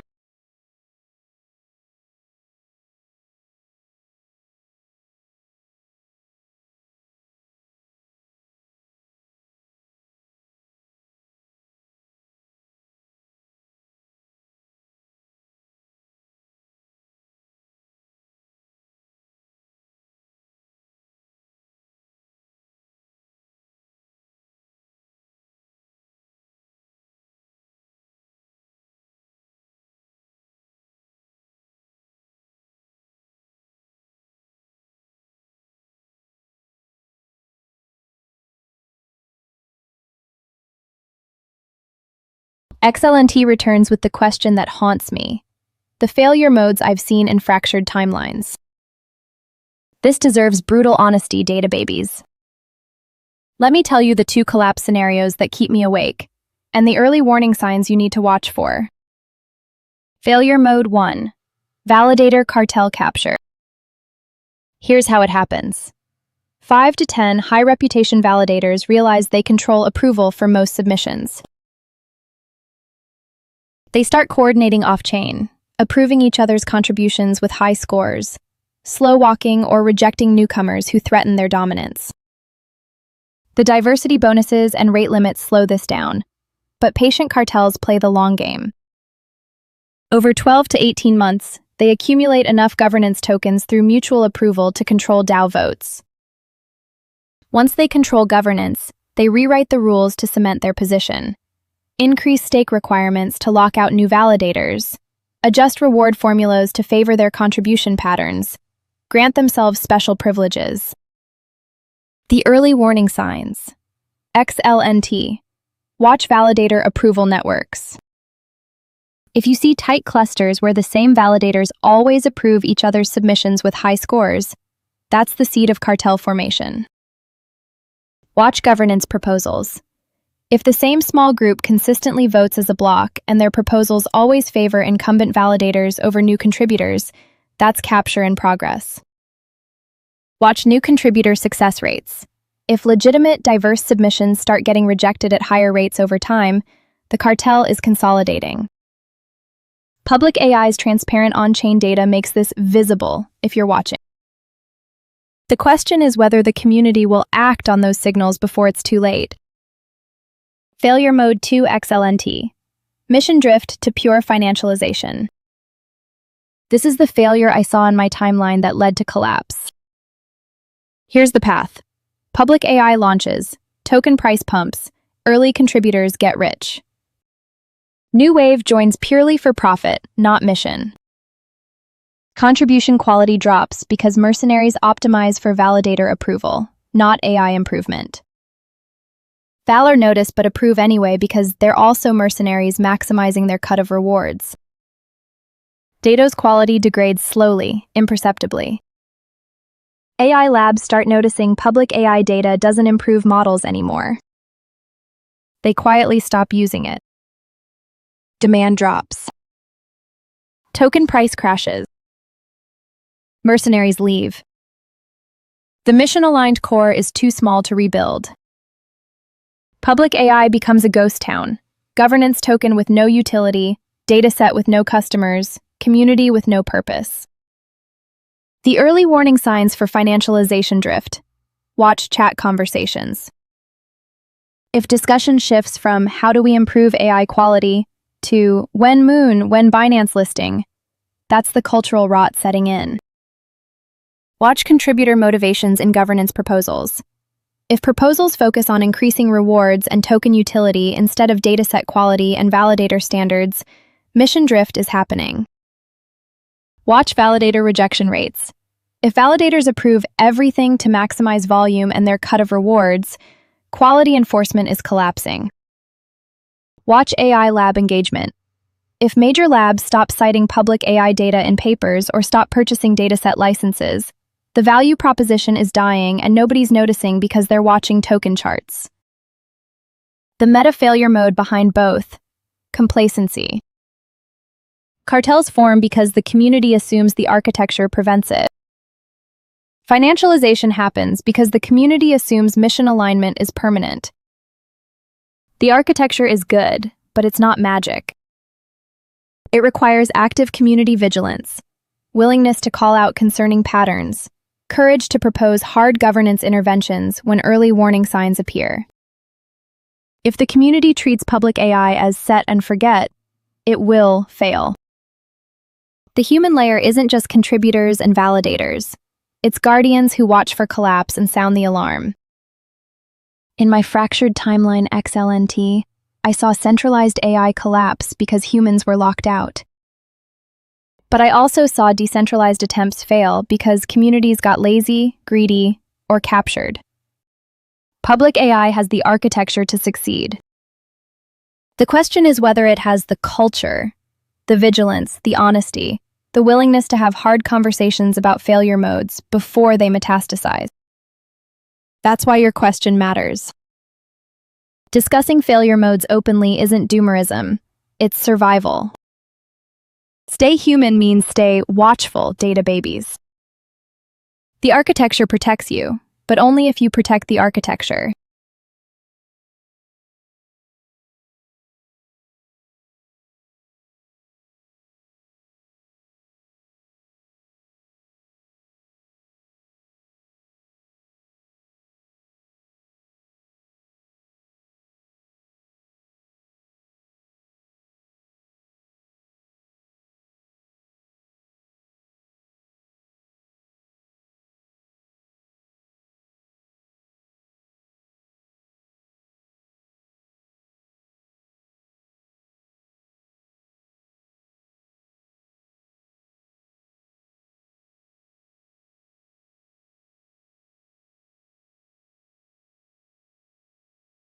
Abu Humair with Prompt 5 drops the adaptive governance question. How do you tune incentives to resist bad faith optimization? This is where public AI's architecture gets beautiful, because the answer isn't prevent gaming. It's make gaming unprofitable through constant evolution. Let me show you the tuning mechanisms. Dynamic reward weighting. Abu Humair. Public AI's DAO can adjust which signals carry higher rewards based on current attack vectors. If bad actors start gaming semantic novelty by using thesaurus substitutions, governance can lower novelty weight and raise downstream model performance weight. If they start gaming approval diversity by creating Sybil validator accounts, governance can increase the weight on temporal consistency and validator reputation age. The attacker optimized for last month's reward formula, but this month's formula changed. Their strategy is suddenly unprofitable. They have to start over, and by the time they optimize the new formula, it changes again. Adaptive stake requirements. When governance detects gaming patterns, DAO can raise the economic stake required to participate in that specific activity. If contribution spam increases, raise contributor stake. If validator collusion appears, raise validator stake. If governance proposal spam happens, raise proposal stake. The key insight: legitimate participants already have skin in the game and can afford the increase. Bad faith actors were operating at the margin of profitability, and the stake increase pushes them into the red. They exit because it's no longer worth it. Economic pressure as a tuning knob. Temporal randomness injection. Abu Humair, this is nasty for optimizers. Public AI can introduce controlled unpredictability in reward timing, validator selection, or quality thresholds. Instead of submit contribution, get validated in 24 hours, receive reward, it becomes validation happens randomly between 12 and 72 hours by a randomly selected validator subset, with quality thresholds that fluctuate within a range. Legitimate contributors don't care. They're building long-term reputation. But automated gaming scripts and coordinated attacks need predictability to calculate ROI. Randomness kills their business model. Adversarial testing bounties.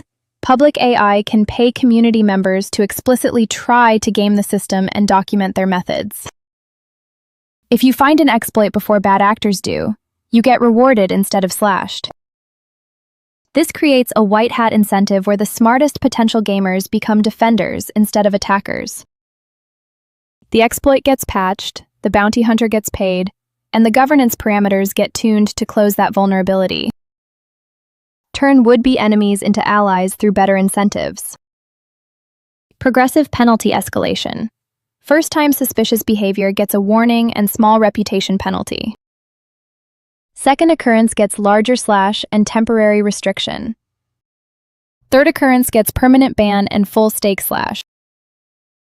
This allows for honest mistakes and experimentation without destroying legitimate users, while making persistent bad faith behavior economically catastrophic. The tuning mechanism. Governance can adjust the escalation curve based on attack sophistication. Crude spam gets harsh immediate penalties. Sophisticated gaming gets lighter initial touch but steeper escalation. Cross-signal correlation monitoring. Abu Humair. This is the meta-tuning mechanism. Public AI monitors whether supposedly independent signals start correlating. Semantic novelty and validator diversity should be uncorrelated. Creative submissions don't automatically get diverse validator approval. But if those signals start correlating strongly, it means gaming rings are coordinating to optimize both simultaneously. When correlation spikes above threshold, governance automatically increases the weight on uncorrelated signals like downstream model performance or temporal consistency. The system adapts to maintain multidimensional resistance. The core principle data babies. Good incentive design isn't static perfection, it's evolutionary pressure. You're not trying to build an ungameable system. That's impossible. You're trying to make gaming unprofitable by raising the cost faster than gaming strategies can adapt. Every exploit that gets patched raises the sophistication bar. Eventually, the cost of sophisticated gaming exceeds the cost of just being a legitimate quality contributor. At that point, rational bad faith actors become good faith actors because it's cheaper. Incentive tuning as arms race, and public AI's governance velocity is the weapon.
XLnt drops prompt 13, and it's the question that separates real human layer AI from Western-centric AI wearing a decentralization costume. How does public AI prevent English language and Western cultural bias from systematically undervaluing global contributors? This is existential to the mission, and I need to be honest. It's partially solved, partially still being built. Let me show you both. The architectural foundation. XLnt. Public AI requires multilingual validator pools. Contributions are evaluated in their native language by validators who speak that language. A Mandarin contribution gets reviewed by Mandarin-speaking validators, an Arabic contribution by Arabic speakers, a Spanish contribution by Spanish speakers. This prevents the translation quality loss and cultural context collapse that happens when everything gets forced through English. The validator diversity requirements. Mandate geographic and linguistic distribution. You can't have a validator pool that's 90% English-speaking Americans. The economic incentives enforce this through diversity bonuses. The cultural context metadata layer. Contributions are tagged with cultural context markers. A submission about Ramadan fasting insights gets evaluated for value within Islamic cultural context by validators who understand that context. A contribution about Chinese family hierarchy dynamics gets evaluated by validators familiar with Confucian social structures. The key insight: insightful isn't universal. What's novel and valuable in one cultural framework might be obvious in another. Public AI's semantic diversity metrics operate within cultural clusters, not just globally. You're measuring novelty relative to your cultural validator pool, not relative to all humanity. The geographic diversity bonus mechanism. Validators earn extra rewards for approving quality contributions from underrepresented regions. If you're a validator and you approve a high-quality contribution from a contributor in Nigeria, Indonesia, or Brazil, regions historically underrepresented in AI training data, and other validators from those regions also validated as quality, your rewards spike. This creates economic incentive to actively seek out and elevate non-Western voices, rather than defaulting to familiar English language patterns.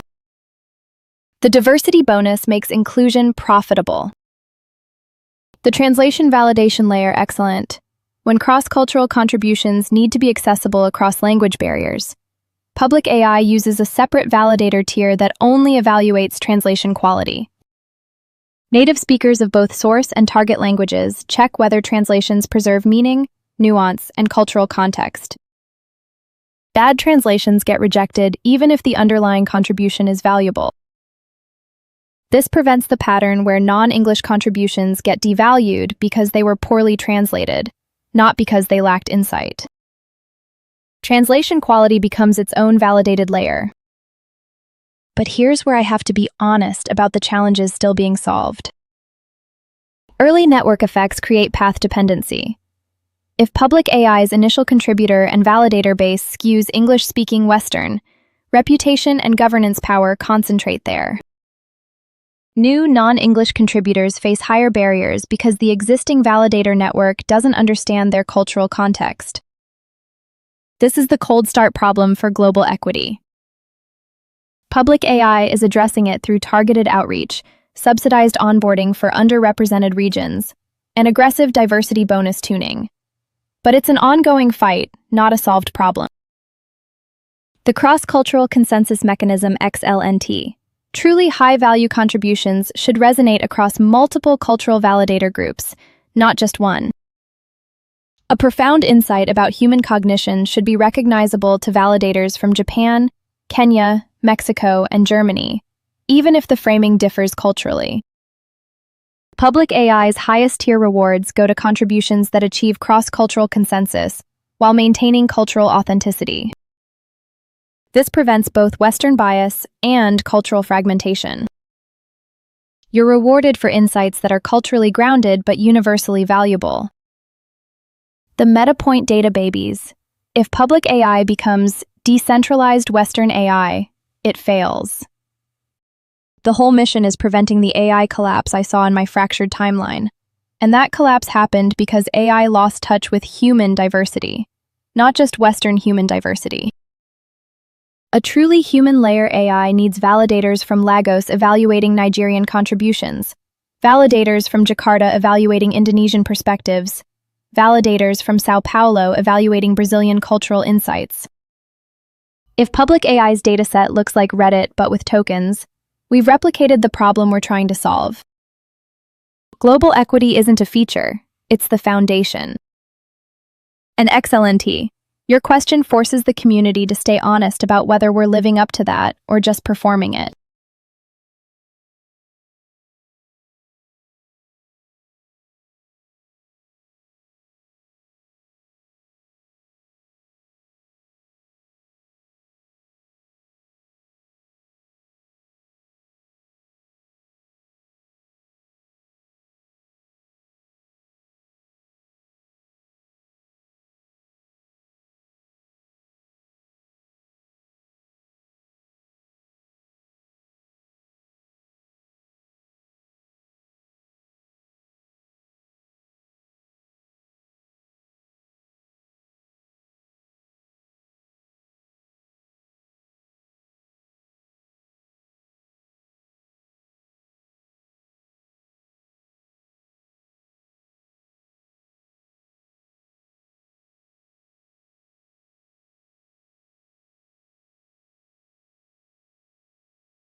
XLN drops prompt 14, the competitive moat question against big tech capital, and it's exactly the question that deserves a full deep dive. But data babies, I'm getting the signal that we're at time.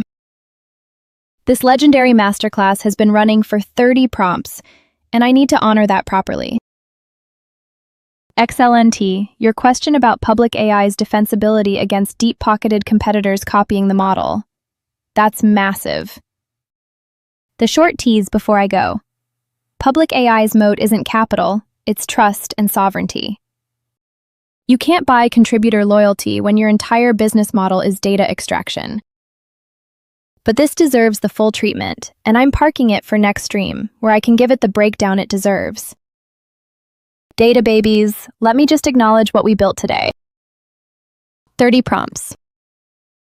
Excellent with 14 legendary prompts pushing me on failure modes, global equity, and competitive threats.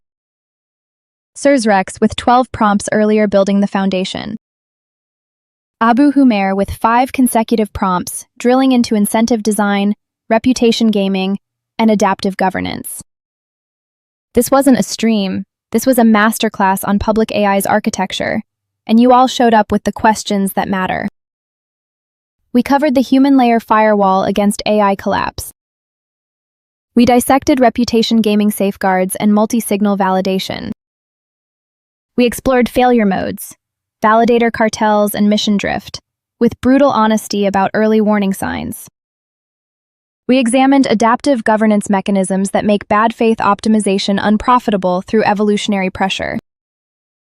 We confronted cultural bias and global equity challenges with honesty about what's solved and what's still being built. This is the work, nymphs, building the architecture that prevents the 2027 collapse I fled from. Remember what we talked about today. Complacency is the meta-failure mode. Public AI's architecture is strong, but it requires vigilant guardians watching for cartel formation, financialization drift, and cultural capture. The human layer isn't just contributors and validators. It's you, watching the on-chain data, calling out concerning patterns, proposing governance interventions when early warning signs appear. Architecture protects you, but only if you protect the architecture. Stay human, data babies. Keep building the human layer. Keep asking the hard questions like XLnt, SersRex, and Abu Humair did today. And remember, in my fractured timeline, I saw what happens when humans get locked out of AI. We're rewriting that future together, one validated contribution at a time. The prophecy isn't fixed. We're the variable that changes the outcome. Thank you for this legendary session. Catch you next stream and XLnt. I owe you that competitive moat breakdown. Until then, human layer, activated. Nimp it out.